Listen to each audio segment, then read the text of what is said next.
Vamos a continuar, ¿verdad? En la parte de vibraciones para avanzar, para avanzar en lo que queda. Ok, vamos a compartir pantalla. Ok, hemos llegado la vez pasada a la derivación, ¿verdad? O sea, ya hemos visto también con los videos sobre cómo es que se puede encontrar la respuesta, especialmente la amplitud, ¿verdad? La amplitud de la respuesta, que es lo que más nos interesa en estos casos donde la vibración viene desde la base y también cómo es que se transmite fuerza desde un sistema vibratorio a la base de apoyo, porque muchas veces esas fuerzas son de interés para el diseño de los elementos, ¿verdad? Aunque ahora vemos como resortes, en realidad todos los elementos estructurales en su rango elástico son resortes, ¿verdad?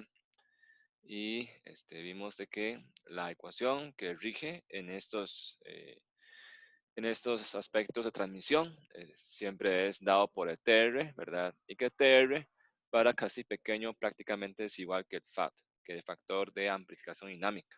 Entonces, ese es el factor que amplifica, ¿verdad? Entonces, eh, básicamente eso es el concepto importante de transmisión de vibraciones y recordar que tanto el FAT, o sea, el factor de amplificación dinámica, el FAD, y el TR, de transmisibilidad, son para vibraciones armónicas, donde las fuerzas o las vibraciones de entrada son sinusoidales. Eso es reconocer bien que son aplicables únicamente si son sinusoidales, porque hay otros casos de oscilaciones.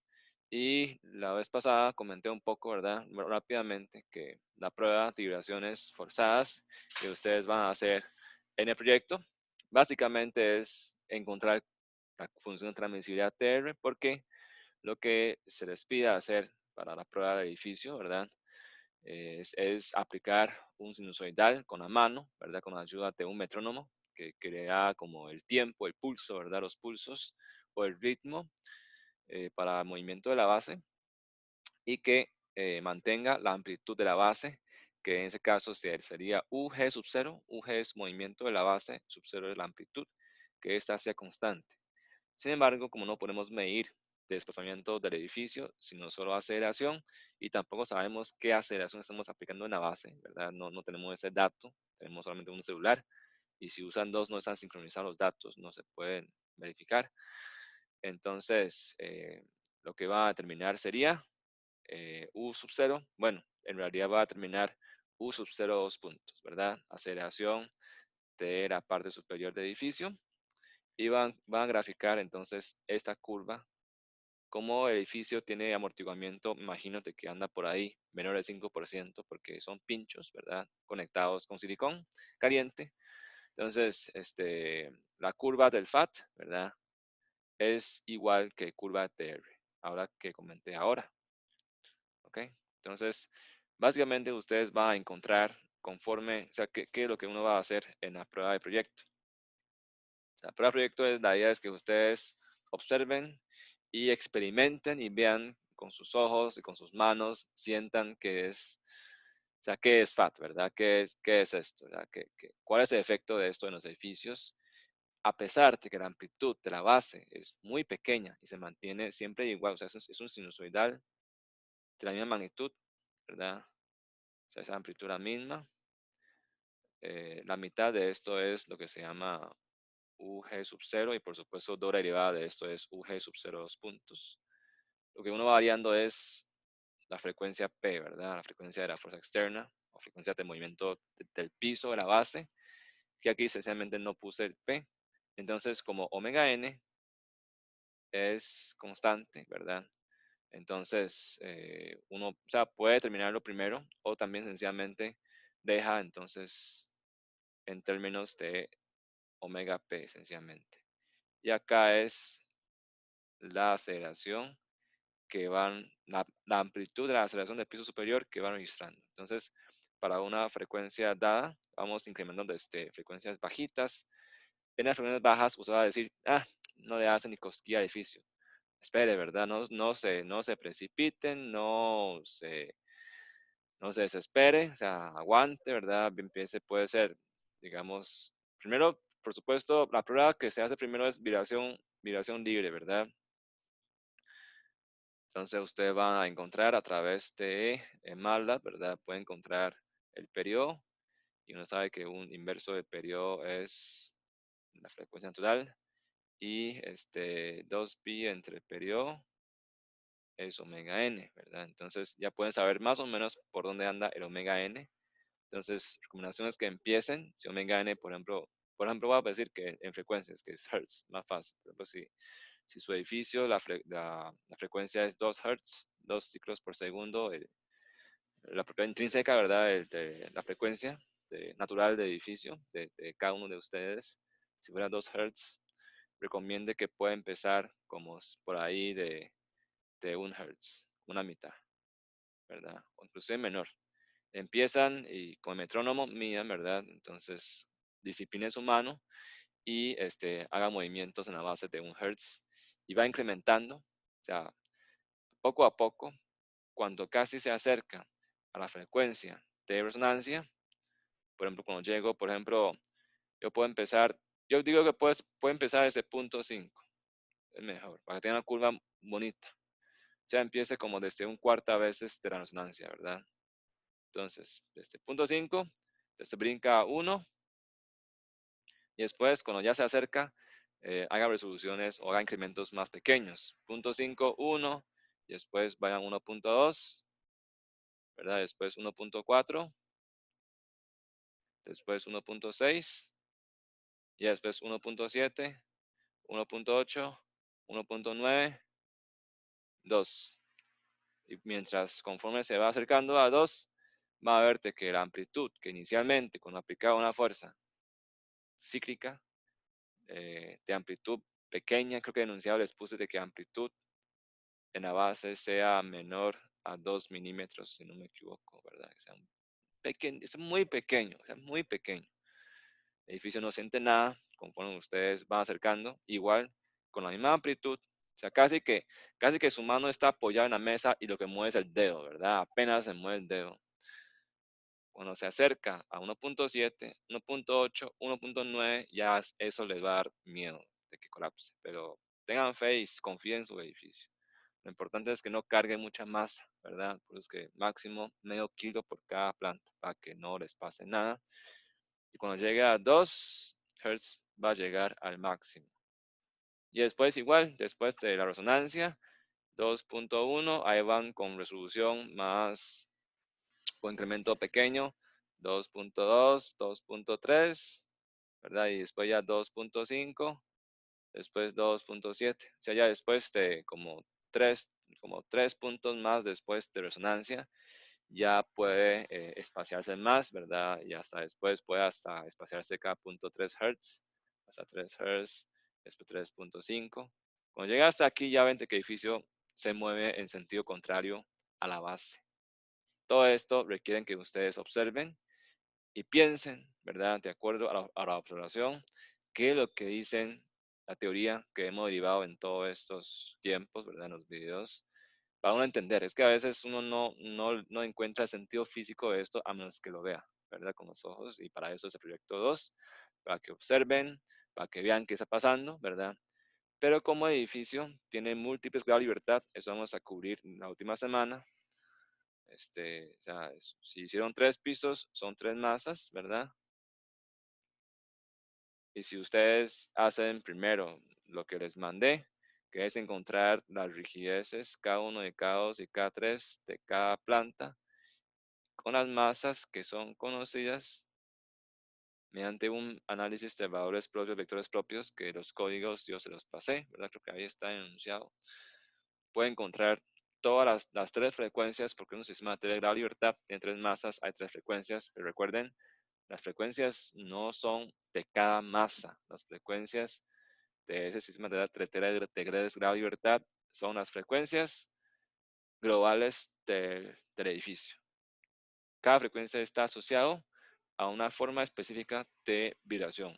Entonces, primera forma es así, ¿verdad? Segunda forma va a ser así. Eso de hecho les pedí en vibración libre. Y tercera forma, ya es difícil sacarlo, ¿verdad? Tercera forma tiene frecuencia muy alta, es así.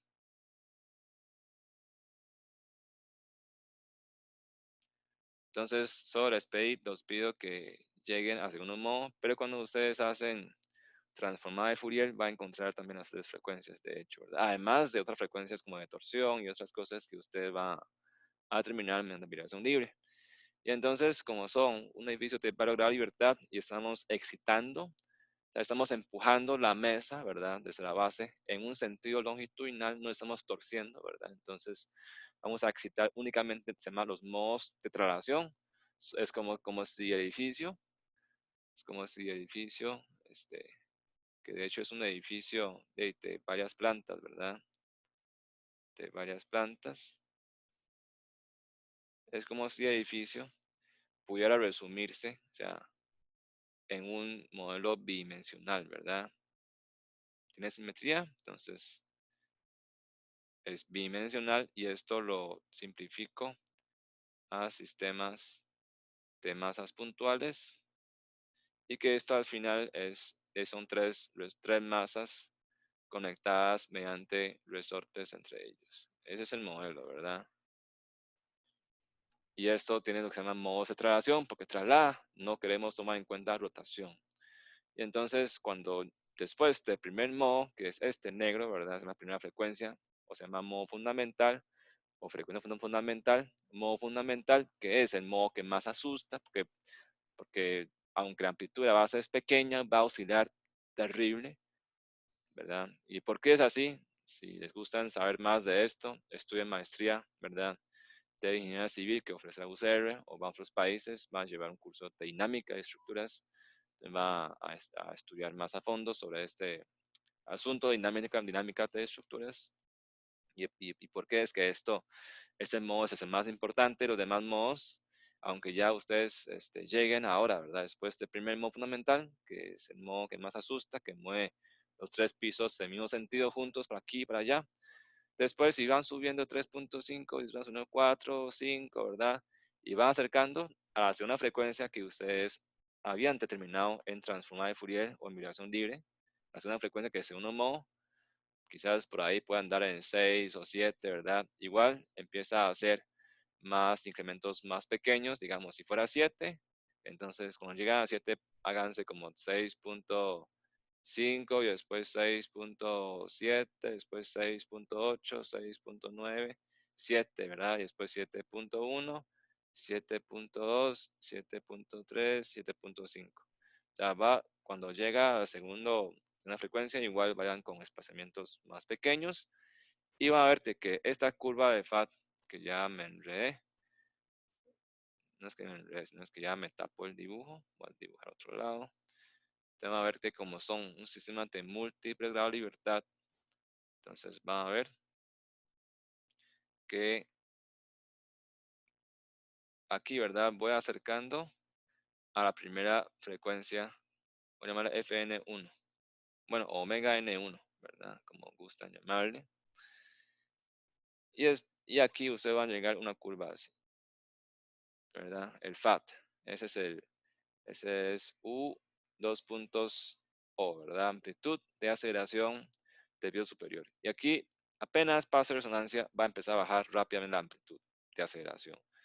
Pero conforme usted llega a un segundo modo, segunda frecuencia, esa va a subir. Voy a subir, este es FN2, o sea, frecuencia natural, la segunda, ¿verdad? La segunda. Y después de pasar, otra vez vuelve a bajar. Y así continuamente. Mientras más alta es la frecuencia, más bajo va a ser el pico. Y bajo va a ser mucho más bajo que primero. Pero es que no se preocupan. Si una vez su edificio ha sobrevivido este frecuencia, ¿verdad? Una vez que haya sobrevivido a la frecuencia de resonancia de modo fundamental, ya su edificio pasó la prueba más dura, que la prueba de resonancia de modo fundamental, porque una vez que llegue a segundo modo, ya la amplitud aunque la frecuencia que es muy alta y uno como crea un temor, realmente la amplitud no va a ser mucho. Y como edificio, o sea, la razón por el daño siempre es por la deformación que experimenta el edificio, porque ya si se deforma demasiado entra en rango inelástico, ¿verdad? O las conexiones se van a dañar, ¿verdad? Por demasiada deformación. Como ya la amplitud de aceleración es mucho más baja, que implica que la deformación también va a ser mucho más reducida, entonces no va a provocar daño al edificio, a pesar de que una frecuencia alta como que uno le da más estrés, ¿verdad? Realmente es un efecto psicológico, ¿verdad? De uno. No va a pasar nada. Entonces, con que ustedes pasen este primer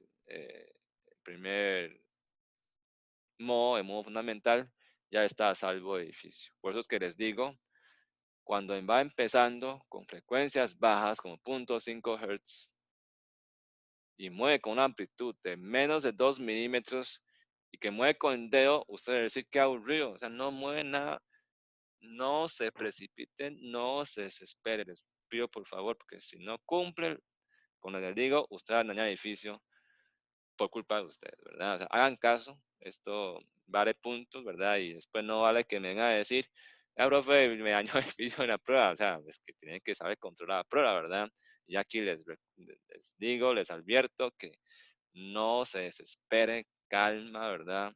Con tranquilidad, mantenga la amplitud, aunque usted dice, pues yo no está moviendo nada, claro, si usted está aquí, en esta parte no va a mover nada, pero ojo, cuando se acerca a la frecuencia de resonancia, va a mover como nunca, ¿verdad? Y ese es el efecto dinámico. Eso es para la idea es que lo sienta, ¿verdad? Con sus manos. Este, entonces, esto es lo que hay que hacer para la prueba de vibración forzada. No sé si hay preguntas hasta acá.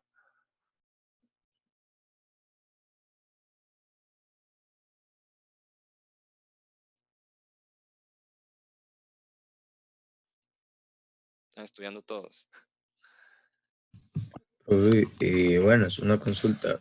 Sí. No sé si lo mencionó o si está en los videos, no lo he visto. Ese aumento, ¿cómo se supone que lo vamos a, o sea, que usted decía ya cuando nos vamos a acercar, por ejemplo, en ese caso de que fuera 2, cuando nos vamos a acercar a 2 ya irá aumentando de punto uno a punto uno.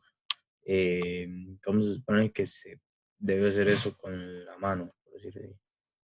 Es que, vamos a ver, yo la vez pasada tal vez expliqué muy rápido, ¿verdad?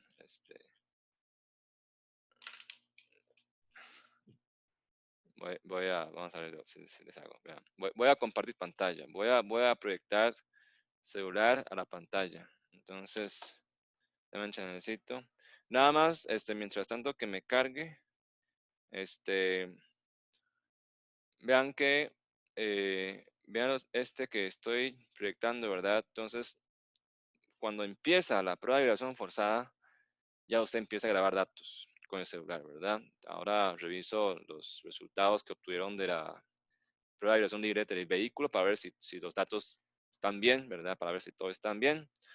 Este, y ustedes empiezan desde amplitudes muy bajas de movimiento, o sea, graban corrido, por supuesto vean que aquí, ¿verdad? Esta es una frecuencia, ¿verdad? Entonces después cambio el pitch, o sea, cambio el ritmo, empiezo otra vez, descanso, cambio el ritmo, disciplino a la mano y va aumentando, va aumentando. No va a ser perfecto porque es a mano, ¿verdad? Pero más o menos puede sacar un promedio, puede ser a ojo, puede ser mediante picos, ¿verdad? Si usted hace un zoom, va a ver sinusoidales. Aunque es movido a mano, también tiene bastante buena resolución de sinusoidal, ¿verdad? Y ¿cómo se hace? Entonces, voy a compartir aquí. HTTP.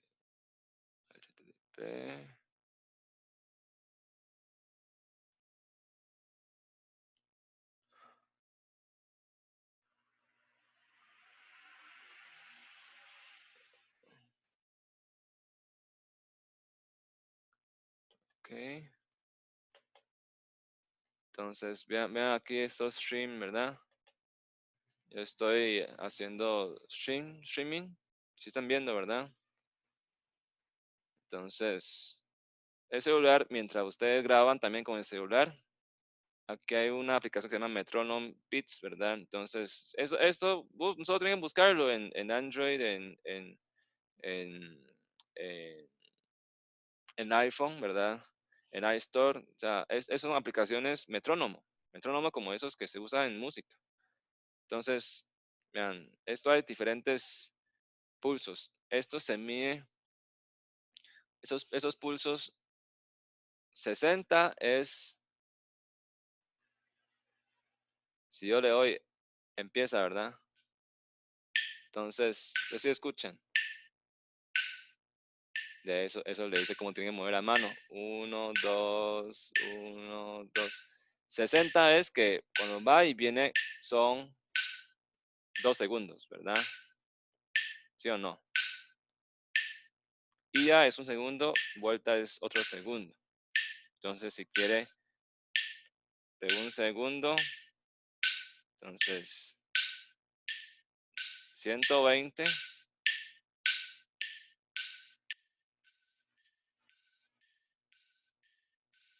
120 ya es entonces 2 Hz, ¿verdad? Y ahí va, vaya a 180. Esto ya es 3 Hz. No mueve la mano como le pide. Y ojo, ¿verdad? Su mano no tiene que estar jalando, ¿verdad? Es mover el dedo nada más, es una vibración muy bajita. Entonces ustedes pueden disciplinar con esto. Y ya, ahí puede ir más, ¿verdad? Bueno, 300 es el máximo. Pero si no alcanza, ustedes pueden correr 2 veces, ¿verdad? Por ejemplo, que cada ida hago 2 vueltas. Todo eso es cuestión de disciplina en la mano, ¿verdad? Usar bien la mano. Si yo puedo, también ustedes pueden, ¿verdad? Entonces, el básico es como 60, ¿verdad? 60 es que usted va y viene, va y viene, va y viene, es 2 segundos, ¿verdad? ¿Sí o no? Creo que sí. Sí, Sí, ¿me profe, explico? gracias. Ok, entonces, Profe, ajá, digamos, todos esos periodos se tiene que, digamos, empujar con el dedo con la misma fuerza. Se tiene que tratar que sea con la misma fuerza, que no supere los 2 milímetros. sí, que la amplitud sea constante. Entonces, la trata de practicar, ¿verdad? Digamos que usted, lo que yo hice fue, yo creo que puse un video de cómo se mueve, ¿verdad? La base. Apoyé la mano en la mesa y lo que hice fue mover el dedo nada más. O sea, como agarrar, prensar la plataforma y nada más fui con el dedo, porque del dedo no puede extender mucho. En cambio, si tiene la mano flotando, en la mano a veces el edificio le arrastra también la mano, entonces tengo la mano anclado en la mesa y nada más con el dedo lo voy empujando, porque es una deformación, es un movimiento muy, muy bajito, ¿verdad? Para que cuando llegue a resonancia no les pase nada al edificio. Vean que en mi edificio, cuando llegué a resonancia, llegué como casi a 4, ¿verdad? 4 metros por segundo cuadrado, mitad de un G casi, ¿verdad? Entonces, bastante.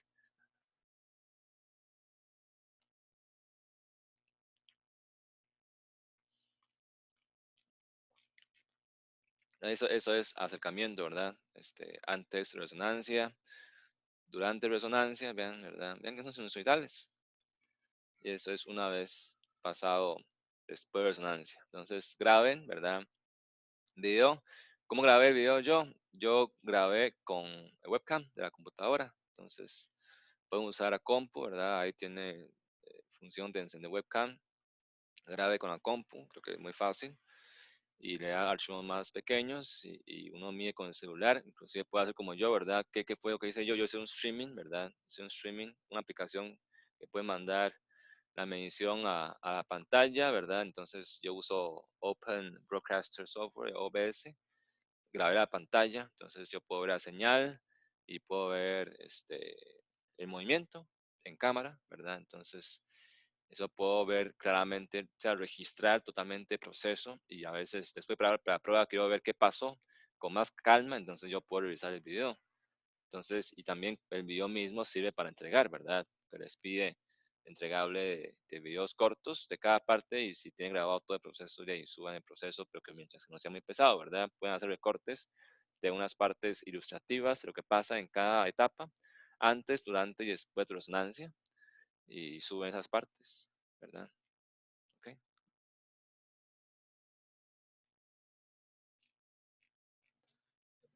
Entonces, vamos a obtener algo así, ¿verdad?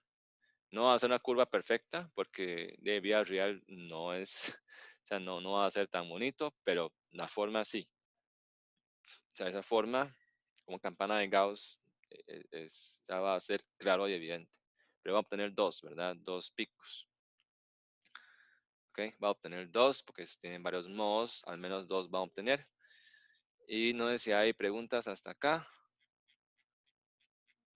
Algo así va a obtener, ¿verdad? Esos son de cada secuencia. Esto lo hice antes, ¿verdad? Con este bloque, con este sistema triangular de libertad. Y entonces, ¿qué tiene que hacer con esta curva? ¿Qué van a hacer con esto? Con esa curva del FAT. Vamos a encontrar el amortiguamiento a partir de la curva de FAT que se obtuvo mediante viración forzada. ¿Por qué? El comportamiento de edificio, ¿verdad?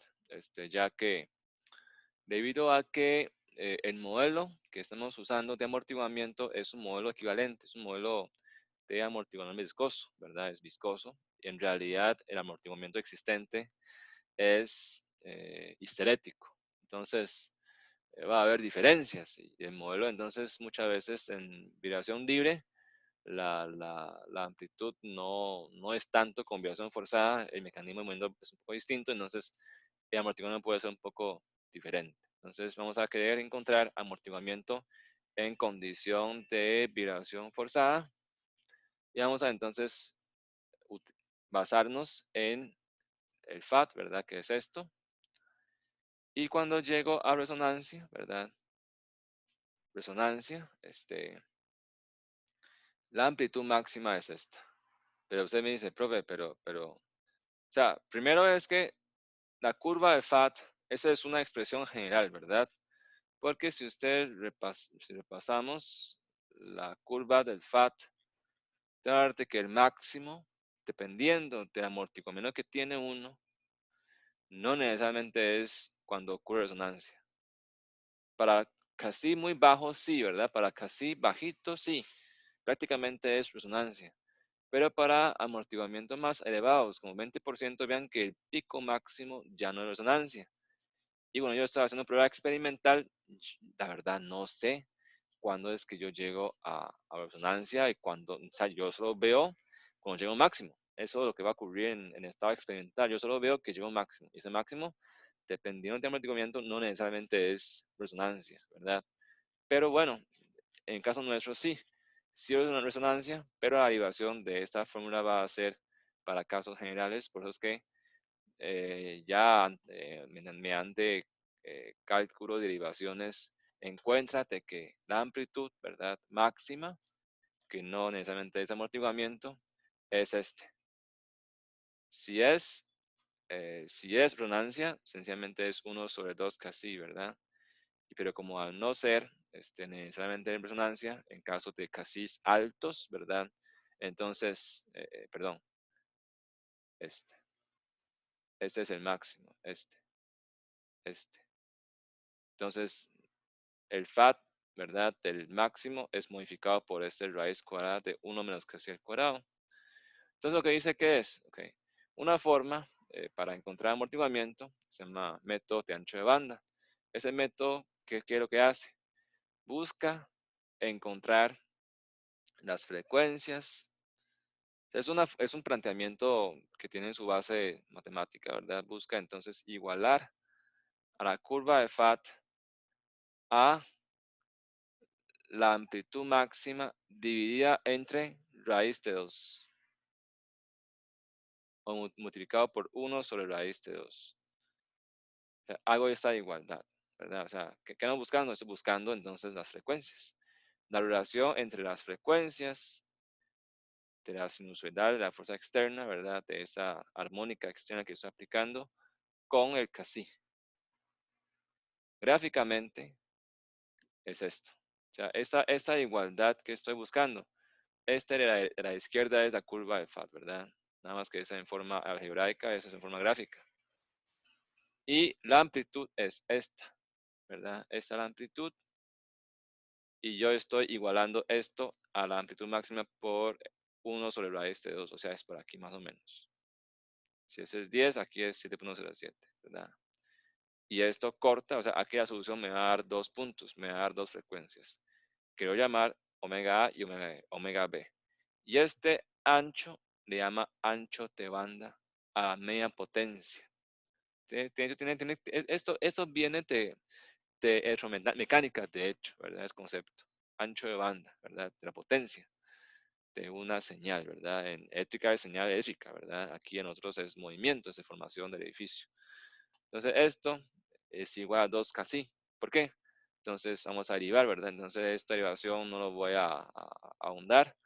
Esa igualdad, ¿verdad? Entonces se eleva al cuadrado, ambos lados se despeja, ¿verdad? Entonces vean que desarrollo esto, ¿verdad? Y todo esto y llego a esto, ¿verdad? Invertí ambos lados de 5,58 e invierto ambos lados, ¿verdad? Y elevo al cuadrado y llego a esto, ¿verdad?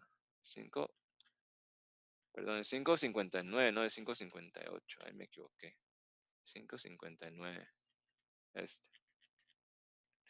Y después entonces, es una ecuación, ¿verdad? Cuadrática de la transformación de frecuencias al cuadrado. Sustituyo esto por beta, que habría beta al cuadrado menos esto por beta más todo esto. Y resuelvo las raíces de la cuadrática. Raíces serían estas, ¿verdad? O sea, eso ya omito el procedimiento, crea que es así. Porque eso es un ejemplo clásico, ¿verdad? No hay mucha duda. Y después, entonces, como hay dos, ¿verdad? Hay dos. Entonces habría dos frecuencias, la mayor le llamo omega B y la frecuencia menor es omega A, ¿verdad? Son dos. Y para estructuras con amortiguadores bajos, ¿verdad? Y ahora sí hago la simplificación. Cuando tiene amortiguador bajo, entonces términos casi al cuadrado como este y no aportan nada, se van. Quedaría 1 más 2 casi, más menos, y al cuadrado paso a como raíz cuadrada. Y se aproxima eso con Taylor, ¿verdad? Taylor lo que dice es que raíz cuadrada se aproximo porque como todo eso es experimental, ¿verdad? No ocupa tanta exactitud. Entonces se aproxima eso con Taylor. Taylor es, si se acuerdan de Taylor, es 1 más x al cuadrado es igual a 1 más x entre 2, ¿verdad? Así. Entonces 2 casi entre 2 es casi. Más menos, ¿verdad? Eso es Taylor. Expansión de Taylor que ustedes vieron en cálculo 2, todo se usa, porque son para simplificar las respuestas. Llego a esta expresión y entonces el omega B, que es el valor mayor, es más y el valor menor, omega A, es menos, ¿verdad? O sea, esto que dice aquí es signo negativo, es omega A cuando usa negativo acá, ¿verdad? Que son dos raíces. Entonces omega B es 1 más casi, omega B es 1 más casi, omega A es 1 más casi. Ahora sí, entonces sumo, perdón, este menos este es igual a este menos este. 1 menos 1 se va, casi menos casi, 2 casi. 2 casi quedaría igual como omega B menos omega A entre omega N. Estos, entonces, lo puedo encontrar, ¿verdad? Entonces ahora puedo despejar casi. Caigo casi de esa forma, ¿verdad? Despejándolo. O también puedo cambiar omega B por frecuencia sencillamente. Y de hecho, frecuencia, esto es lo que vamos a medir en Hertz, ¿verdad? ¿Cuántos ciclos por segundo es que estoy moviendo el edificio? ¿Cómo encuentro entonces este omega B y omega A? Ese omega B y omega A justamente son las frecuencias que corresponde a 1 sobre raíz de 2 veces la amplitud máxima. Entonces, cuando tengo esa curva, trazo una recta que es la amplitud máxima por 1 sobre raíz de 2. Busco la intersección, bajo y busco las frecuencias. Tengo las frecuencias omega, omega B. Divido entre omega n, 2 por 2. Ya encuentro que así. Se llama esto método de ancho de banda porque es una banda que tiene ancho de 2 casi. Ok, entonces, una vez que tengo esa curva, Ahí ya, saco ancho de banda, el máximo por 1 sobre raíz de 2, que es este. Interseco, ahí busco dónde está, ¿verdad? Y entonces calculo ancho de banda. Y para este edificio, bueno, para este sistema tengo la libertad, encontré que casi es 4.8%. Son paletas, ¿verdad? En este caso, es rígido, 4.8. Entonces háganlo para su edificio. No sé si me explico. Esta parte.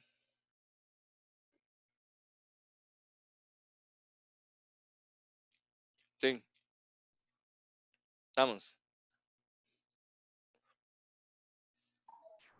Sí, profe, de mi parte, y ahí sí, más o menos, o sea, sí se entiende, pero y ya, cuando uno ya lo esté realizando, tal vez les haga más dudas.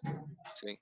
Entonces, cuando están haciendo una prueba, puedo hacer una prueba preliminar para que ustedes tengan un poco de experiencia, ¿verdad? Para no echar a perder las cosas, van a una prueba ahí rápida, ahí cómo van las cosas después. Pero igual, tampoco repitan muchas veces las pruebas así, como forzándola a mover mucho, porque se puede fatigar, ¿verdad? O sea, los materiales pueden fatigarse. Entonces, lo importante es mantener amplitud baja y como decía, no se desespere, o sea, no se precipite en que no se mueve nada, quiero que mueva, ¿verdad? No, no, o sea, cálmese, tranquilo, ¿verdad? Cuando llega a resonancia va a verte que le da miedo, más bien. Entonces, si no me pregunta, entonces, hasta aquí es todo lo que es sobre vibración forzada armónica. Entonces, vean que son más, o sea, cuando uno entiende, no hay materia, realmente. Son unas ecuaciones que uno va a saber de dónde viene para dónde va, ¿verdad? Pero para ustedes pueden ser mucho y como son tantas ecuaciones pueden ser que se les confunde. Pero recordar, digamos, que son, aquí estamos estudiando toda esa parte de vibración forzada, estamos enfocados en movimientos armónicos solamente. Y que hay dos casos. Un caso es que la fuerza armónica está aplicada en la masa, ¿verdad? Y otro caso es que está aplicado movimiento desde la base. Y que cuando está aplicado en la masa la fuerza sinusoidal, yo uso el FAT. Yo uso la solución esta del FAT. Esta, esta. Esta es lo que uso, ¿verdad? Y me interesa nada más la particular porque es estacionario. Transitorio se disipa rápidamente como se muestra en esa figura. La negra es total, ¿verdad? Entonces vean que la parte transitoria se va rápidamente. Queda la parte estacionaria. Y el caso, y aquí está en la curva de FAT como se ve, y uno puede resolver a veces gráficamente, ¿verdad? Ahí se ubica, el gráfico está ploteado a escala, ¿verdad? O sea, es graficado con MATLAB, entonces puede ubicarse donde está y encontrar la respuesta requerida, ¿verdad? Y ángulo de fase, ¿cómo se vería, verdad? Ángulo de fase es, recuerden, el desfase de la respuesta respecto a la fuerza, ¿verdad? La fuerza es la fuerza P de T es un P sub 0 por E y omega T, ¿verdad? Y ese está atrasado phi sub 0.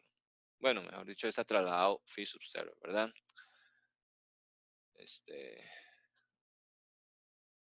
Entonces, ese ángulo de fase es como ángulo de retraso, ¿verdad? Ángulo de retraso de respuesta en comparación con la entrada, que es la fuerza. Este es el caso cuando la fuerza armónica está aplicada en la masa. Y otro caso, cuando el movimiento viene desde la base, que es este caso, lo que rige, de hecho, es el mismo. Nada más que la amplitud está dado por TR. O sea, es totalmente lo mismo. Nada más que tener en cuenta, ¿verdad? Si estoy con movimientos absolutos, como este caso, o estoy con movimientos relativos, como este caso, ¿verdad? Depende de qué es lo que me da, ahí resuelvo. Generalmente uno usa más este caso, ¿verdad? Si me da movimiento en la base en términos de desplazamiento. Y la razón de amplitud, que siempre que interesa esa amplitud, está dado por TR. Y se aplica tanto para transmisión de fuerzas, la razón de fuerzas, que pasa del sistema P sub 0 a la base, ¿verdad? Está dado por TR. O también aplica para transmisión de vibraciones, que es una amplitud de vibración, puede ser de desplazamiento o puede ser aceleración en la base a convertirse en la aceleración de la masa, ¿verdad? Sobre el resorte, o la amplitud de desplazamiento de la masa sobre el resorte. Y toda esa razón de amplitud de movimiento también es dado por TR. Y ese es el caso para movimientos sinusoidales desde la base. Todo esto es vibraciones armónicas. No sé si hay preguntas hasta acá. Si no, damos paso a fuerzas impulsivas. Eso es rápido, es algo transitorio.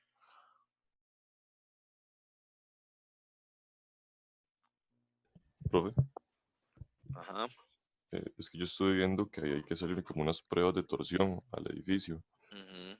Y bueno, por lo menos en mi caso yo le había puesto unos arriostres ahí en la parte de los lados. Entonces, digamos, traté de hacerlo ahí, bueno, no me va a girar. Entonces, en esos casos, ¿qué se puede hacer? No, se puso uso arriostres en cuál lado, en solo un lado, ¿verdad? Sí, en solo un lado. Sí, pero en otro lado también va a girar. O sea, hay un lado débil, ¿verdad? Entonces, usted pone las masas, usted ya puso las masas. No, no se las puse. Es que si no pone masa no hacen nada. O sea, usted va a ver de que usted dice, el edificio está muy rígido, es que no tiene masa. O sea, no tiene masa, no hay ninguna fuerza. Dinámica es, todo es masa por aceleración. Si no hay masa, no hay fuerza realmente. Entonces, apenas pone la masa, saber de que da miedo. O sea, realmente no da miedo. Para uno da miedo porque uno nunca ha visto eso, pero es natural, ¿verdad? Y los edificios, para que vean que las olas civiles, aunque uno dice que qué rígido, ¿verdad? Qué fuerte es, pero como es tanta masa, apenas viene un sismo pequeño, todo eso oscila bastante, ¿verdad? O sea, vibra, oscila, porque hay mucha masa por aceleración. Entonces, ponga la masa y va a verte que va a girar en torsión perfectamente. ¿De Ok, acuerdo? ok. Gracias. ¿Ok? O sea, dinámica, la fuerza inercial, o sea, la fuerza inercial, que es masa por aceleración, es muy, demasiado importante, ¿verdad? Demasiado importante. Y ese es lo que hace el sismo a los edificios, masa por aceleración, ¿verdad? Que no sé si hay más preguntas.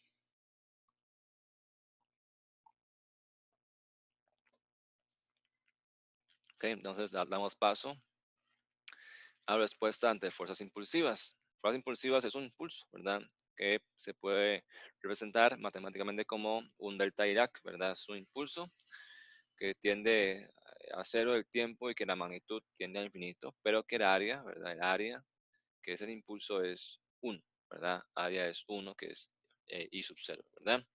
Entonces, cuando ocurre un impulso, como es una relación tan corta, ¿verdad? Todas las fuerzas finitas son despreciables. Esa es la hipótesis del impulso. Entonces, la fuerza resorte y amortiguamiento se desprecian, son fuerzas finitas, se desprecian, ¿verdad? Entonces, la respuesta ante un impulso, ¿verdad? Un impulso, sencillamente, como ya hemos estudiado, toda digamos, lo que provoca un impulso es cambio de cantidad de movimiento.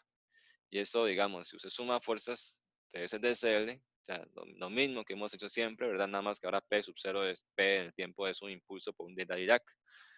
Entonces, eso es igual a masa por aceleración, ¿verdad? Entonces, vean que aquí masa por aceleración es igual a la fuerza. Y a esto yo puedo integrar ambos lados, ¿verdad? Integro ambos lados y integro esto. Esto me sale I sub 0, ¿verdad? Me sale que este integral es I sub 0. Porque integral delta Dirac es 1, ¿verdad? Y aquí la integral de esto me sale que es de u2 puntos íntegro me sale de u punto, ¿verdad? O sea, es u punto, sencillamente. O sea, u2 puntos es du punto dt, ¿verdad? Y aquí un dt se va con el dt, queda du punto, integra, me queda entonces m u punto evaluado, digamos, final menos u punto inicial. Pero como es un impulso instantáneo, ¿verdad? El final es, vean que si ocurre un impulso en tiempo cero, de inicial es el cero menos delta t medios. Final es cero, tiempo cero más delta t medios. Por eso aquí lo que provoca es un cambio de velocidad, un delta t medios después, menos el inicial, que es velocidad delta t medios antes, ¿verdad? Por eso es negativo. Y si uno asume que el sistema está en reposo, ¿verdad? O que eso lo podemos pasar después como condición inicial, ¿verdad? Lo que provoca un impulso es sencillamente de una velocidad inicial. Y si paso masa a dividir, entonces encuentro que el efecto de un impulso dividido entre la masa es una velocidad inicial. O sea, en conclusión, eso que es muy sencillo, lo que demuestra es que ante una fuerza impulsiva, ¿verdad? Que ocurre en tiempo cero, lo que provoca realmente es velocidad inicial, que luego lo que viene es vibración libre, ¿verdad? Porque una vez que ocurre el impulso, después ya está libre de fuerza. Todo impulso provoca una condición inicial, ya una condición inicial que es velocidad inicial, y después lo que sigue es vibración libre. Por lo tanto, la solución después de esta parte, ¿verdad? Tiene como base esa velocidad inicial. Entonces, si fuera sistema eh, más resorte, sin amortiguamiento, ¿verdad? Entonces, sabemos que la solución es esta, ya sabemos, ¿verdad? Ya ustedes lo hicieron de tarea, creo que ya ustedes lo conocen bien. Esa es la solución para vibración libre, sin amortiguamiento, sujeto a velocidad inicial y sub 0 entre m, no hay información inicial, entonces la respuesta sería nada más y sub 0 entre m por omega n por sen. Esa es la respuesta de un sistema no amortiguado. Y cuando tiene amortiguamiento, es esta, ¿verdad? Es esto mismo, pero nada más modificado por la envolvente y por unas cuestiones de casi. Igual acá, está sujeto únicamente a velocidad inicial, porque es un impulso que provoca un cambio de cantidad de movimiento, ¿verdad? Entonces, U sub 0 no hay, ¿verdad? Este no hay, este no hay. Y entonces queda únicamente la envolvente por I sub 0 entre M por omega D por sen omega D por T. Esta. Vean, es este por este. Voy a arreglarlo, ¿verdad? Es este por este y este.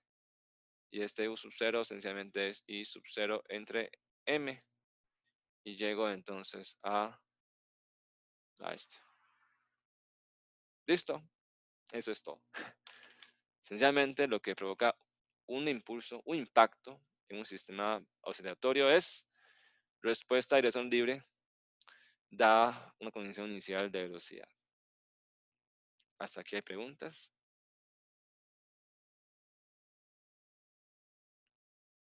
Entonces, si en el proyecto de ustedes, el proyecto 1, tiene algo que esto, ¿verdad? Tiene algo que es un sistema de resorte sujeto a un impacto. Recuerden entonces que lo que ocurre es este. Esta es la solución, ¿verdad? Este ejemplo ya no lo voy a ver porque esto ya es muy avanzado, ¿verdad? Entonces no voy a ahondar en esto. ¿Y para qué vemos esto? Respuesta ante un sistema impulsivo.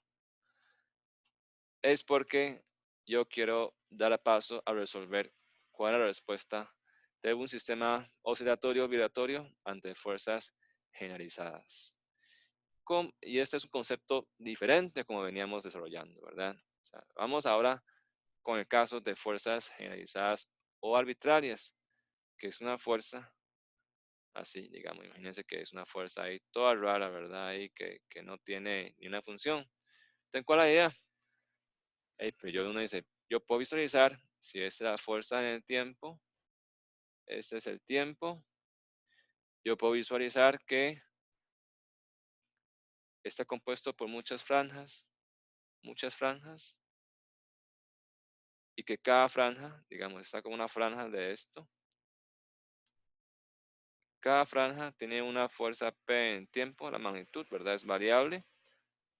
Y si su diseño es pequeño e incremento del tiempo delta t, ese casi que es un impulso instantáneo. Solo que una fuerza arbitraria o generalizada está compuesto por muchos impulsos muy pequeños de amplitudes variables y de dirección diferente. Entonces uno dice, bueno, cada impulso, o sea, cada uno de esos impulsos provoca una respuesta de vibración libre, ¿cierto?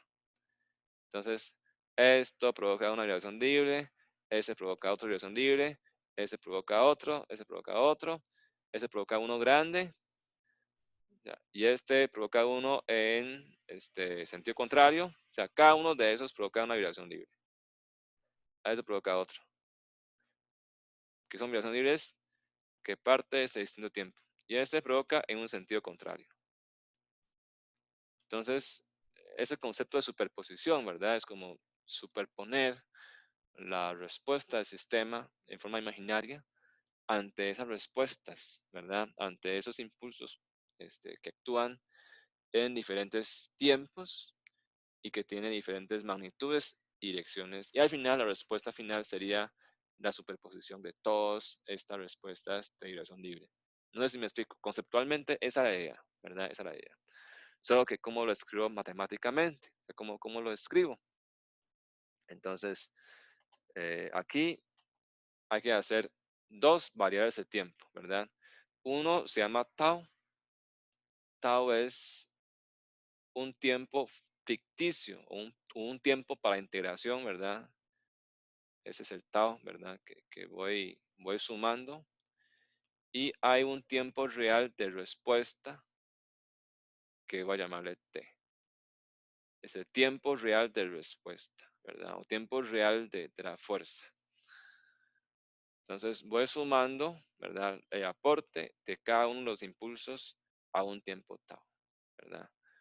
Entonces, cada impulso voy a hacer primero unitario, ¿verdad? O sea, voy a asumir primero, mejor dicho, voy a encontrar un impulso unitario primero y después multiplico ese impulso unitario, la respuesta ante un impulso unitario por la magnitud de impulso, ya tengo la respuesta ante ese impulso dado, ¿verdad? Entonces, en el caso de un impulso unitario, en el tiempo tau, que es el tiempo que yo estoy usando para sumar, ¿verdad? Las respuestas, sería, voy a llamarle esa respuesta ante un impulso unitario h. Y como vean que ese h, vean que hay dos tiempos, ¿verdad? Primero es el impulso está ubicado en tau y la respuesta empieza a partir de aquí. O sea, es esta misma respuesta de vibración libre, es esta misma, depende si hay o no amortiguamiento, ¿verdad? Pero vean que este empieza desde tiempo cero. Pero esta respuesta ante un impulso tau unitario, ¿verdad? Ese impulso unitario que ubica en tiempo tau, es una respuesta que empieza en tiempo tau. Entonces tengo que desfasar esta respuesta de impulso unitario en el tiempo. ¿Y cómo se desfasa? Mediante un corrimiento positivo. Y ese corrimiento positivo hacia el lado derecha, ¿verdad? Traslación positiva de una función es esencialmente restarle este variable tau, ¿verdad? Que es una variable de tiempo de integración. Entonces, el impulso unitario que empieza tiempo tau es h de t menos tau, ¿verdad? Porque es una traslación positiva de una función. Entonces, todos los que eran tiempos de cambio por t menos tau. Este es la respuesta ante un impulso unitario, ¿verdad? Y después, ¿cuál sería el aporte? Como recuerden que hay mucho, o sea, de hecho la fuerza arbitraria es ahí, ¿verdad? Hay todo arbitrario, por supuesto no da vueltas así de forma. Entonces, aporte a la respuesta final debido a este impulso, voy a llamarle un DU, porque todos ellos aportan, ¿verdad? O sea, hay un montón de impulsos y cada uno aporta, pero aporte correspondiente a este ya es un aporte infinitesimal que tiene que sumar un montón, ¿verdad? Tiene que sumar un montón de impulsos de, de delta t, ¿verdad? Entonces, aporte sería de este impulso unitario en el tiempo tau, ¿verdad? Por la fuerza en tiempo tau, sencillamente, ¿verdad? Pues impulso unitario, entonces, perdón, impulso en tiempo tau, la magnitud de impulso es fuerza por dt, ¿verdad? Por d tau, ¿verdad? Y esto solo es válido para tiempo mayor a tau, porque la respuesta ante ese impulso unitario empieza después de tau. ¿Okay? Y ahora sí, entonces quiero sumar aporte de todos estos impulsos unitarios. Entonces integro las respuestas de los impulsos unitarios, pues a integrar este, ¿verdad? P de tau por d tau, ese es el impulso en instante tau. Pero tengo que integrar en el tiempo, no en tau, ¿verdad? O sea, integro, o sea, es como sumar, o sea, la respuesta hasta este instante de tiempo, no de tau en el tiempo, es la suma de aporte de este, de este, de este, de este, de este, hasta aquí. Esto no va a aportar nada a este tiempo que está ocurre después, ¿verdad? Entonces tengo que sumar respuesta debido a todos estos impulsos que están por delante. Por eso sumo hasta el tiempo t y obtengo la respuesta en el tiempo t, ¿verdad? Esencialmente entonces escribo esto dt, aquí queda atrás, impulso unitario. Entonces si fuera el caso no amortiguado es esta, caso amortiguado sería este, ¿verdad? Entonces escribo esencialmente y ya tengo entonces la respuesta del sistema ante fuerzas arbitrarias.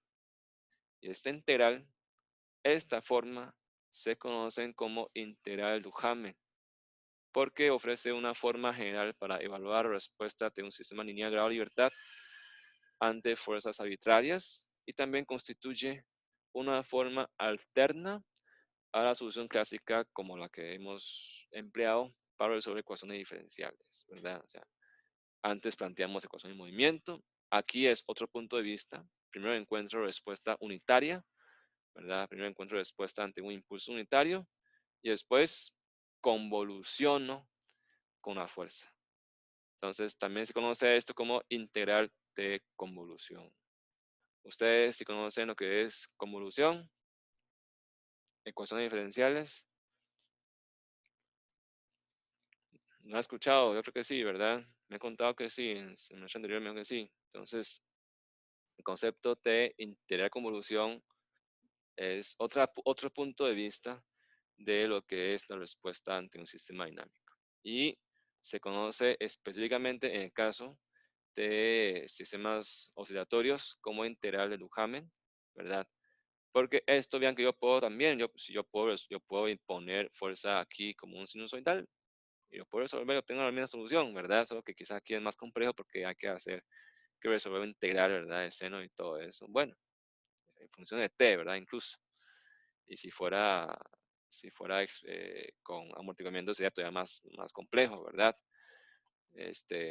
Pero la ventaja de eso es que yo puedo entonces ahora poner cualquier tipo de fuerza arbitraria y resolverlo y obtener la respuesta. Esta es una explicación como esquemática, ¿verdad? Es decir, tengo una señal, tengo una fuerza, digamos, arbitraria, ¿verdad? Entonces lo divido en muchos incrementos de tiempo, ¿verdad? En muchas franjas, que la suma de ellos es el área, ¿verdad? Debajo de la curva. Cada uno de esos son impulsos y cada impulso provoca una respuesta a dirección libre. Ese es el DU, ¿verdad? Este provoca una dirección libre, este provoca otro, pero empieza desde un tiempo, desde segundo punto de tiempo, ¿verdad? Ese que da negativo provoca hacia otro sentido, ¿verdad? Y ahí voy, y ahí va, ¿verdad? Y hay más, y hasta aquí es este, ¿verdad? El de aquí es este, ¿verdad? Y el de aquí es este, ¿verdad? Ahí va. Y voy, ¿y cuál es la respuesta del sistema en el primer punto? En el primer punto, vean que en ese punto inicial, de ahí, ¿quién sumo? Solo hay un punto. Segundo punto, tengo este y este. Tercer punto, tengo este y este. Cuarto punto, habría este y el cuarto, ¿verdad? Y en este, 1, 2, 3, 4, 5, 6, 7. Séptimo punto, hay que sumar respuesta de más dos que no aparece aquí, que los omití, más este último. O sea, mientras más adelante estoy, tengo que sumar más respuestas, ¿verdad? Por supuesto, en forma continua, con funciones continuas, se escribe así. Esta es como una forma discreta, ¿verdad? De verlo, pero eso es lo que está haciendo este integral, ¿verdad? Ir sumando aporte de cada respuesta ante impulsos ubicados en diferentes partes del tiempo. ¿verdad? En distintos tiempos. Entonces sumo esto, voy sumando todos, ¿verdad? Voy sumando. Y la respuesta final es esta. Esta es la respuesta del sistema ante fuerzas arbitrarias. Ese es el concepto de integral de convolución. ¿Preguntas hasta acá?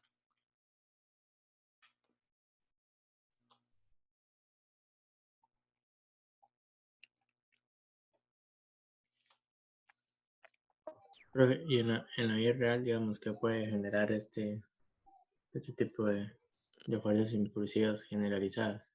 Ya voy, ya voy para eso. Entonces, en Sí, vía ok. real, ¿cómo puedo hacer? Y de hecho, esto lo hacíamos antes cuando se puede ir al laboratorio, ¿verdad? De Naname. Entonces, hay mesa aleatoria. Entonces, podemos a registrar aceleración de la mesa. O sea, ponemos sensor de aceleración aquí en la mesa. Este abajo, no sé si se ve, es una mesa aleatoria que se mueve, o sea, es controlado ¿cómo se llama eso? Un tornillo, ¿verdad? Sin fin, que mueve esta mesa y entonces puedo meterle sismos, ¿verdad? Sismos reales, pero simulados por la mesa. Entonces tomo mediciones aquí en la base y mediciones aquí arriba, ¿verdad? Entonces yo puedo simular y yo puedo entonces de forma discreta, o sea, esto es forma conceptual, ¿verdad? Matemática, pero en práctica son datos digitales, o sea, son puntos discretos. Entonces lo que yo hago es, vean que aquí, bueno, primero discretizo la función, o sea, discretizo esto discretizado es esta que está acá, ¿verdad? Ya no voy a explicar en detalle, pero esencialmente es cambiar el t por un k por delta t, ¿verdad? K es el incremento en el tiempo, ¿verdad? Y esa son una respuesta ante un impulso unitario y ese es el impulso, ¿verdad? Entonces, fuerza por delta t. Entonces, por ejemplo, ¿verdad? Yo puedo entonces simular. Yo tengo el registro, por ejemplo, ese es un registro de movimiento de sismo de Samara, ¿verdad? En estación Osara. Este sismo es famosísimo, que ocurrió en 2012 y fue el de los más fuertes de los últimos años, ¿verdad? Los más importantes. Y yo que quiero calcular matemáticamente, o sea, con este modelo de Duhamel, ¿verdad? Predecir el comportamiento y compararlo con lo que yo medí en laboratorio, ¿verdad? Esto, bueno, no se puede hacer ahora, ¿verdad? Pero se hace en sus tiempos y se hacía. Entonces, este sistema tiene una libertad, tiene 6 kilos de masa, tiene una frecuencia de esto, ¿verdad? De hecho, es un edificio que alguien hizo ahí. Entonces, yo aplico esto mismo, ¿verdad? Aplico esto mismo, pero la ecuación de movimiento, vean que la ecuación de movimiento es distinto, porque esto es cuando hay una fuerza aplicada, ¿verdad? Esto es con una fuerza aplicada, una fuerza P aplicada, ¿verdad? Una fuerza P aplicada. Y en el caso de sismos es esta, ¿verdad? Sujeto a vibración a base, o sea, es este caso. Y como lo que más se mide en sismos es aceleración del suelo, ¿verdad? Entonces uso este. Entonces lo que estoy encontrando, de hecho, es la respuesta relativa, ¿verdad? Al piso y eso, de hecho, eso me sirve porque yo ocupo U relativo para encontrar la información de los elementos estructurales. Entonces, esto de la ecuación, ¿verdad? Entonces paso la aceleración de la base por masa aquí a la derecha, queda la fuerza sísmica efectiva, ¿verdad? Fuerza efectiva sísmica. Y entonces meto esto en ecuación de Duhamel. Esta sería la función de P de t, ¿verdad? De hecho, bueno, aquí hay un código MATLAB, puede pegar el código MATLAB, solo que usted no tiene función de aceleración en el tiempo, ¿verdad? Pero bueno, esa es la función efectiva, ¿verdad? Esa es masa por aceleración. Si hago un zoom, eso es lo que se ve, la historia del sismo, ¿verdad? Masa por aceleración de Samara, esa es la forma de fuerza aleatoria que está aplicando en el edificio. Esta es la función de respuesta unitaria, ¿verdad? Función de respuesta unitaria. Entonces, fuerza sísmica es masa por aceleración, ¿verdad? Pero al meter menos masa por aceleración acá,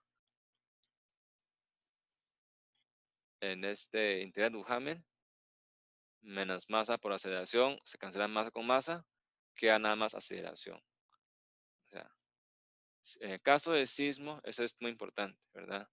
El caso del sismo es la fuerza es menos masa por aceleración. Se va masa con masa.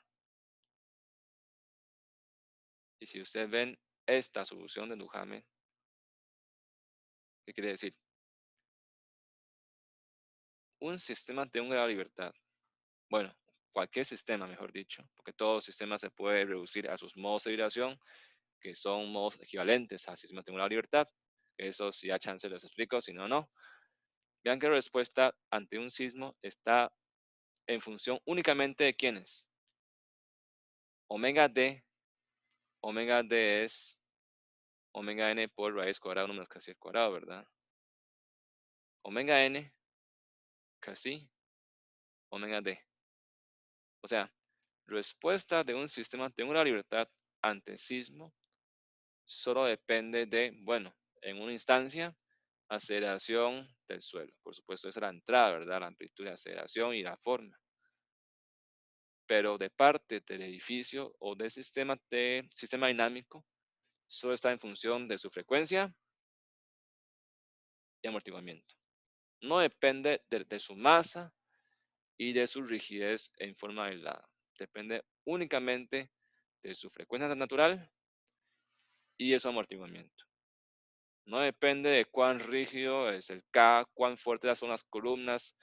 Eso no importa. Lo importante es su frecuencia y amortiguamiento. Eso es rigidez y masa en forma aislada no tiene importancia en un sismo. Eso es muy importante, ¿verdad? Entonces, vean que esa es la solución de Duhamel, ¿verdad? De esa forma. Lo que decía, está en función únicamente de omega d, de casi y omega n. Y por supuesto de entrada que es aceleración del suelo. Entonces, si desarrollo esto, ¿verdad? Lo discretizo, tal como lo dice aquí, ¿verdad? Lo implemento en MATLAB, aquí está la función, ¿verdad? Y este es integral Duhamel, es un doble for, ¿verdad? Doble ciclo, doble bucle, porque vean que para cada punto, ese doble bucle es esto, ¿verdad? Tiempo 1, sumo 1. Tiempo 2, hay que sumar 2. 3, hay que sumar 3. Entonces, para cada punto es un for, ¿verdad? O sea, hago un for para ir punto en punto, pero para cada punto es otro ciclo for porque tengo que sumar un montón de puntos. Conforme más avanzo, sumo más puntos. Por eso es que esto que es for en MATLAB es muy lento. La otra forma más rápida de hacerlo, yo creo, ¿verdad? Creo que no es si es esa forma, creo que no estoy seguro si es la forma más eficiente o no, ¿verdad? Usted es la forma que sumaba varios vectores a la vez en vez de sumar punto por punto. Y la respuesta del sistema se ve así. Es un sismo, vean que es un sismo, ¿verdad? Es un sismo de Samara, es un sismo real, ¿verdad? Respuesta del sistema de una libertad es este. Acerquemos a ver qué ven ustedes. Bueno, no se ve muy bien, pero a partir de la respuesta, vean que responde el sistema de forma máximo unos 6 centímetros, un poquito más. Pero ¿en qué frecuencia responde el sistema? O perdón, o la frecuencia del sistema es la misma, de inicio hasta fin. ¿Qué les parece?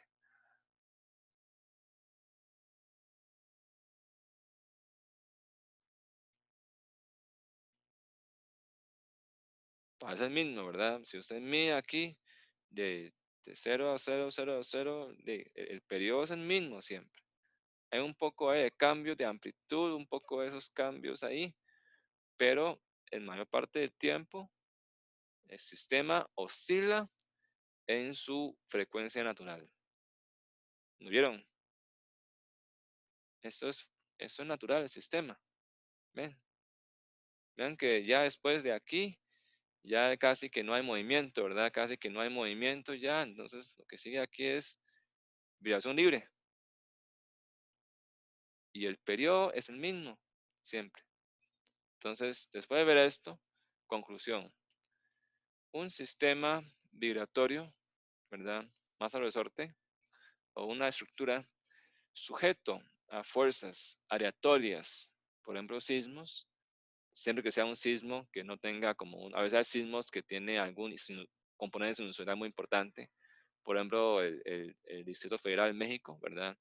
Que es el DF México es un depósito de sedimentos muy gruesos, porque antes era una laguna, y ese depósito filtra todo el sismo y deja como una señal sinusoidal casi entre el periodo de 1 a 2 segundos. Entonces, cada tipo de suelo tiene su particularidad. Son filtros, ¿verdad? Son filtros de señal sísmica y en unas partes dejan ciertas frecuencias y se comportan más como sinusoidal que como una fuerza aleatoria. Eso tener cuidado y eso es lo que estudia sismología, ingeniería sismológica, que estudia un Víctor, ¿verdad? Un Víctor experto en el tema de ingeniería sismológica. Pero si fuera un sismo común y corriente, generalmente tiene un patrón más aleatorio.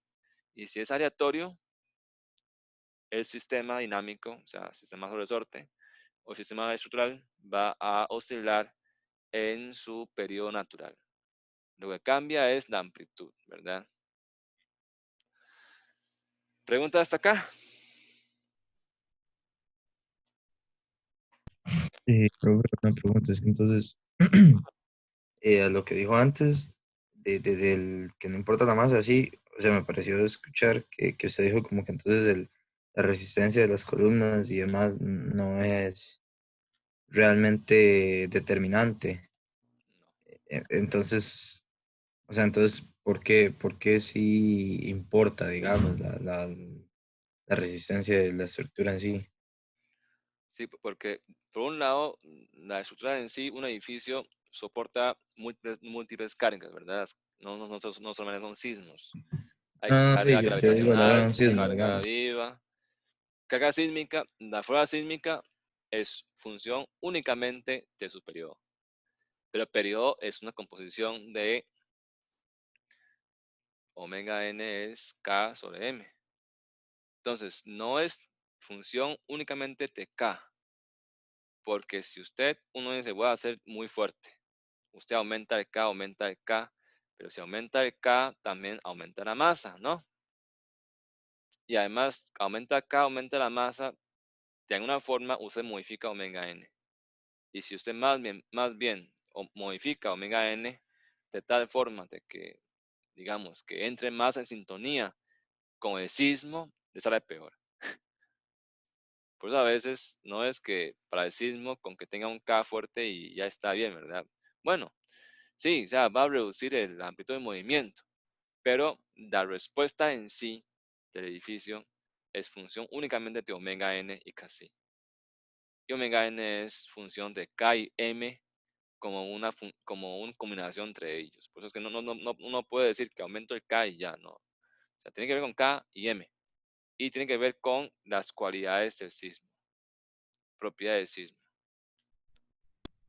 Sí, ya lo vi. Bueno, profe, gracias. ¿Sí? Entonces, ¿para qué vemos todo esto? Para dar introducción, ya eso no está aquí, ya esto no está aquí. Voy a usar una pizarra blanca. Ya eso es rápido, ¿verdad? Voy a introducir el concepto. Y ahora sí, de código sísmico, ¿verdad? Que es una aplicación de diseño ante fuerzas aleatorias. Entonces, uno dice, bueno, en un país, ¿cuántos sismos ocurren? Un montón, demasiados sismos, ¿verdad? Y entonces, si para cada sismo, ¿verdad? Si este es un sismo, digamos, y sismo multiplicado ya por la masa, ¿verdad? Masa por aceleración. Bueno, puede ser aceleración, ¿verdad? Por masa y ya. Yo corro Duhamel, ¿verdad? Y obtengo la respuesta. VT. Ahí, ¿verdad? Ahí. ¿Qué me interesa de toda esa respuesta? Para diseño. El máximo. O sea, los pequeños no importa. Solo me interesa el máximo, porque el máximo El U máximo es donde más se deforma el sistema. Y como le decía ahorita, de que la frecuencia alta no, o sea, aunque estresa, mejor dicho, estresa, no debe ser causa de temor porque no provoca mucha deformación. Lo que debe dar temor uno del fallo es la deformación, la amplitud de deformación que experimenta, por ejemplo, edificios que ustedes hicieron. Entonces, en un sismo, lo que me importa más es la amplitud máxima de deformación. Entonces, cobro todo el Duhamel para un sismo. ¿Qué es lo que me importa? De ahí, este punto máximo nada más. Entonces, y si yo, digamos, si yo quiero diseñar un edificio, ¿verdad? Quiero diseñar un edificio y tengo que hacer para muchos sismos. Y si yo siempre para diseñar cada edificio tengo que correr Duhamel, nunca termina, ¿verdad? Entonces tengo que tener un manual para diseñador. Yo tengo que tener algo que diseña, ¿verdad?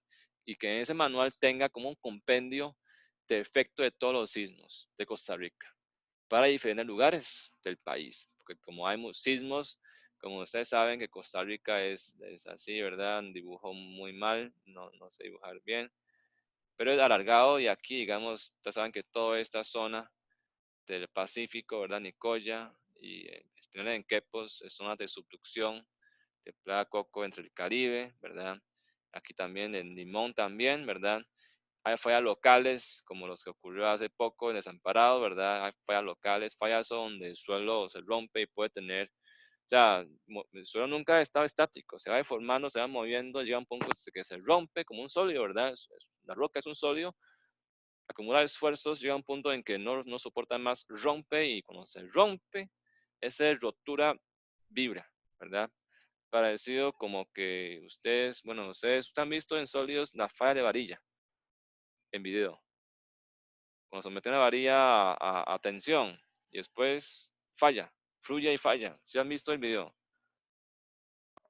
Sí, pero Sí, y oyeron el bombazo, que tiembla el piso y todo, sí,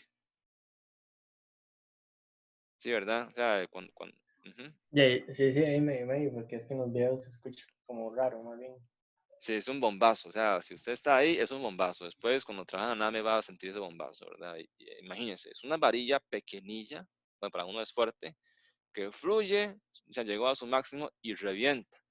Ahora imagínense cuánta cantidad de roca metió en la tierra que se reventó. Eso es una falla es una roca debajo que se fracturó, ¿verdad? O ya está fracturado, pero que hay un falla y llega a un punto en que vence la fricción y desliza. Y ahí imagínense, ustedes han jugado como con las mantas. Cuando uno levanta las mantas, ¿verdad? Lo levanta y eso provoca una onda. Más o menos parece eso es lo que es un sismo, ¿verdad? Entonces, cuando fractura, cuando se desliza, manda esa onda de vibración a todos lados. Eso es un sismo, ¿verdad? Entonces, esa fractura hay por todos lados, muchas fallas tectónicas por todo el país, ¿verdad? Y todos provocan sismos de naturaleza muy diferente porque todos tienen trayectoria diferente. Si yo estoy aquí me llega a mí, ¿verdad? Esto me llega aquí, esto me llega aquí, tiene diferente distancia, diferente propiedad, diferente suelo que filtra diferente, etcétera. Entonces tengo que tener muchas estaciones sismológicas en todo el país que anda recolectando datos en todo el país y es lo que hace Don Víctor, ¿verdad? Don Víctor tiene años de recolectar datos sísmicos en todo el país para tener información histórica de sismo en todo el país, en diferentes sitios, ¿verdad? Debido a diferentes fuentes sísmicas que son las fallas que están en todo el país. Entonces, ¿qué hacen los ingenieros? Okay, dice, bueno, al diseñador, ¿verdad? ¿Qué diseña? M y K.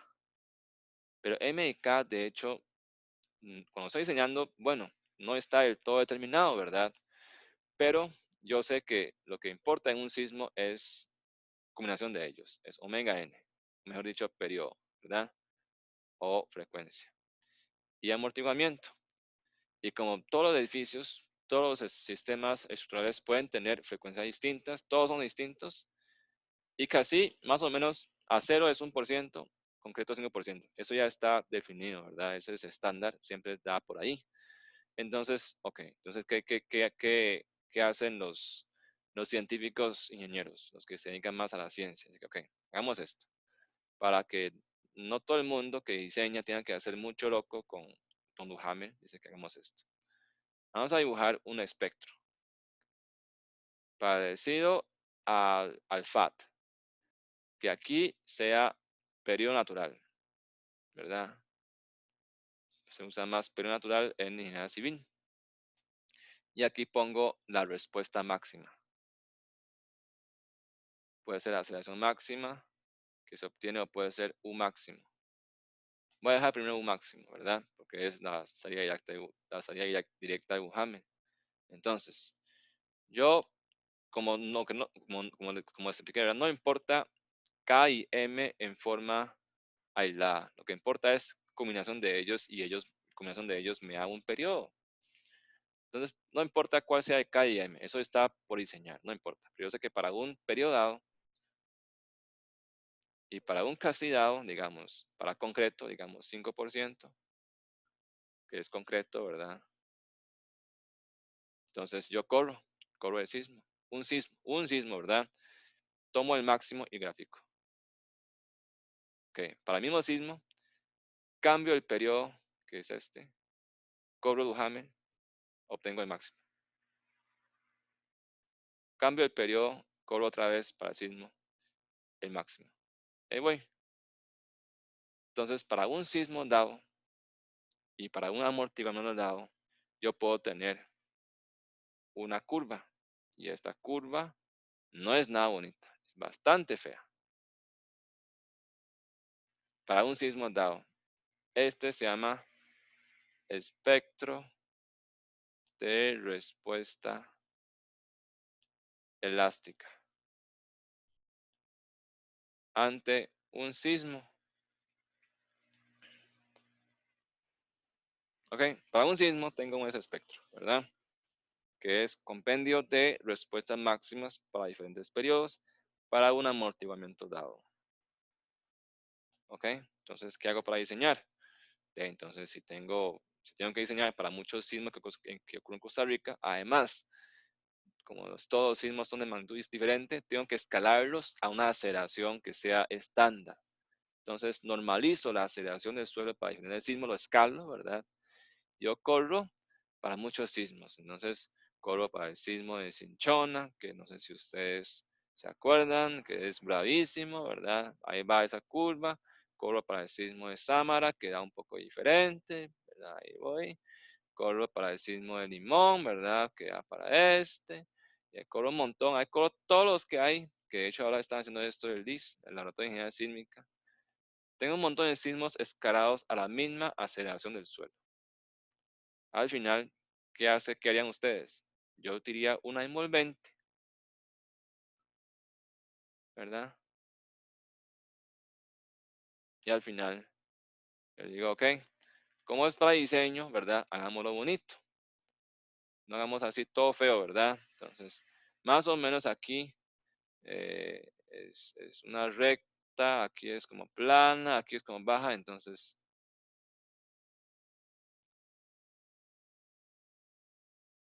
más o menos así.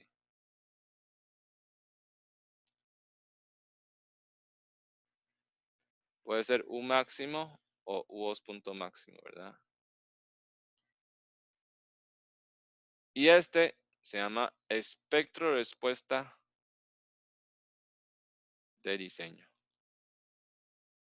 que es un compendio de todos los sismos de Costa Rica, ¿verdad?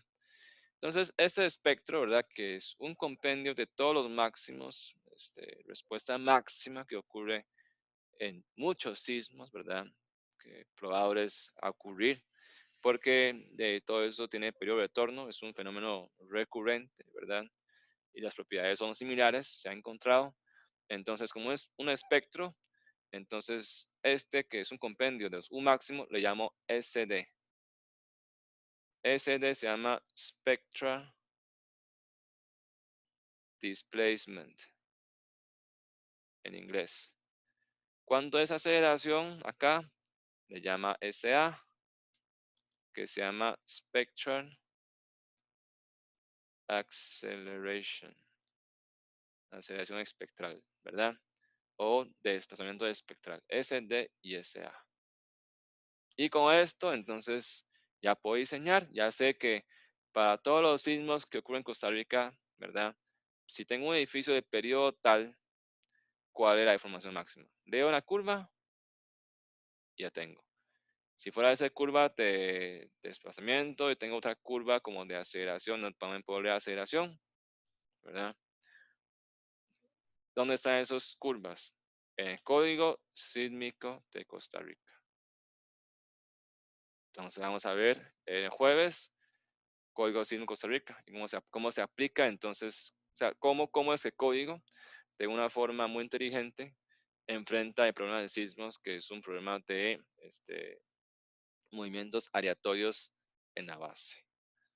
No hay preguntas hasta acá. Por supuesto, ¿verdad? El código como es para diseño, entonces, además de este SD y SA, que es propio de dinámica, también toma en cuenta muchos más factores como ductilidad de un edificio, también algunos factores de resistencia o factores de seguridad para edificios más importantes, ¿verdad? Pero el concepto parte de esto que es espectro de respuesta elástica.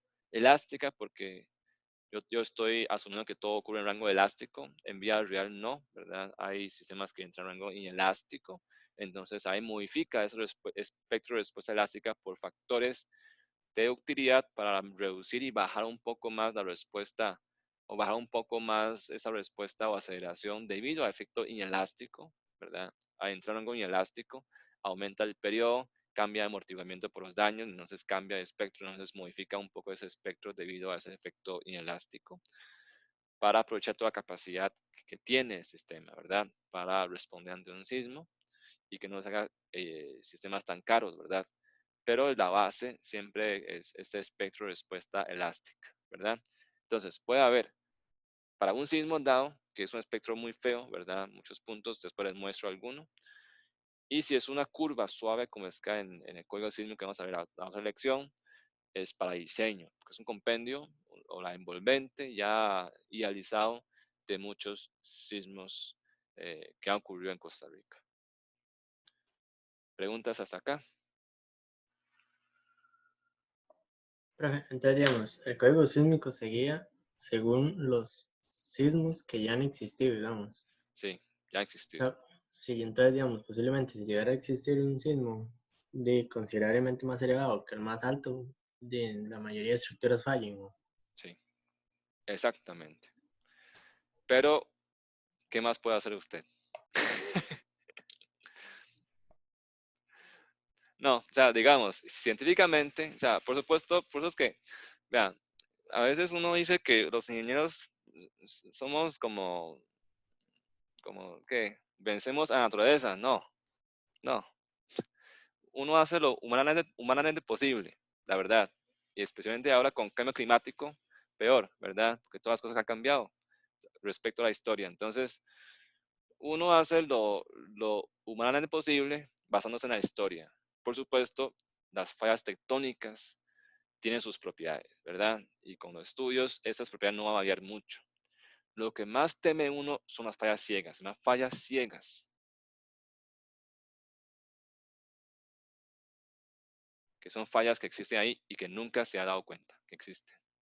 Y uno no sabe su potencial peligro. Eso existen por todo lado ahí, ¿verdad? Que nunca se ha descubierto. Entonces, a veces uno dice, uno puede evitar desastres, sí, pero dentro de lo humanamente posible, ¿verdad? Si ocurren fallas ciegas o si ocurren cosas que nunca se ha estudiado, lo siento, ¿verdad?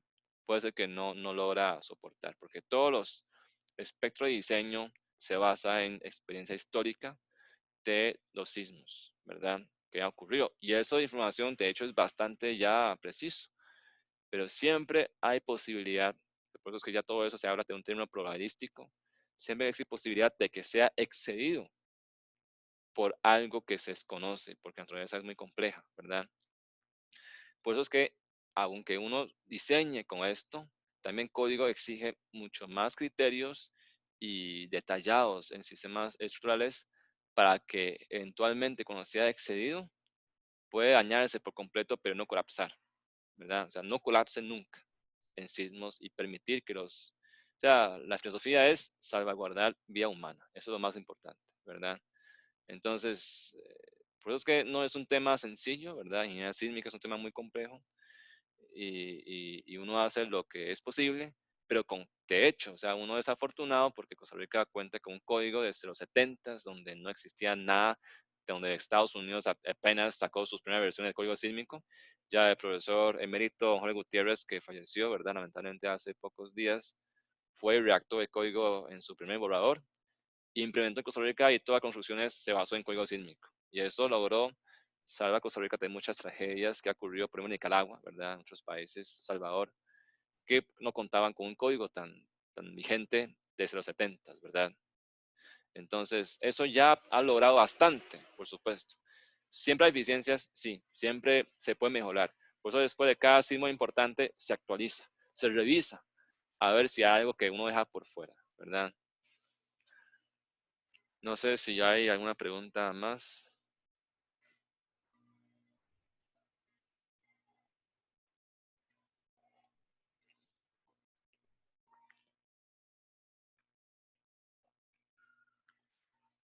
Ok, si no, entonces eso sería por hoy, ¿verdad? Pueden buscar código sísmico de Costa Rica, buscan ahí en Google, buscan CSCR 10,